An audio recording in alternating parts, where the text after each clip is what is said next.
বুধবার অনুষ্ঠিত হয় রুশ প্রতিরক্ষা মন্ত্রণালয়ের বার্ষিক সভা। সেখানে নানা ইস্যুতে কথা বলেন রুশ প্রেসিডেন্ট ভ্লাদিমির পুতিন। তবে সবচেয়ে বেশি জোর দেন গেল এক বছরের ইউক্রেন অভিযান এবং ইউরোপের সাথে সামরিক উত্তেজনা ইস্যুতে। এক পর্যায়ে ইউরোপীয় নেতাদের ওপর চরম ক্ষুব্ধ হয়ে ওঠেন পুতিন। ভাষণে তাদের রীতিমতো গালাগাল করে বসেন রুশ প্রেসিডেন্ট। সবাই ভেবেছিল খুব অল্প সময় তারা রাশিয়াকে ধ্বংস করে গুড়িয়ে দিবে। রাশিয়ার পতন থেকে ফায়দা লুটতে এবং প্রতিশোধ নিতে বাইডেন প্রশাসনের সাথে হাত মিলিয়েছিল ইউরোপের শুকরছানাগুলো।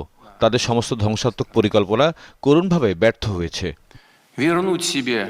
যে কোনো মুহূর্তে রাশিয়ার পক্ষ থেকে হামলার শঙ্কায় সামরিক সক্ষমতা বাড়াচ্ছে ইউরোপের ন্যাটোভুক্ত দেশগুলো। এসব অভিযোগের জেরেও বেশ চটেছেন রুশ প্রেসিডেন্ট।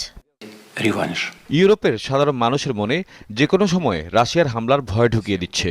ইউরোপে হামলা করার বিষয়টি সম্পূর্ণ মিথ্যা ও বাজে একটি কথা।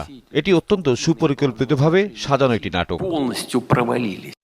ট্রাম্পের 28 দফা শান্তি পরিকল্পনার সাথে সমন্বয় করে এগুতে চাইলেও ক্রাইমিয়া, লুহান্স্ক ও দোনেৎস্ক সহ রাশিয়ার অধিকৃত অঞ্চলগুলো নিয়ে চলছে মতবিরোধ।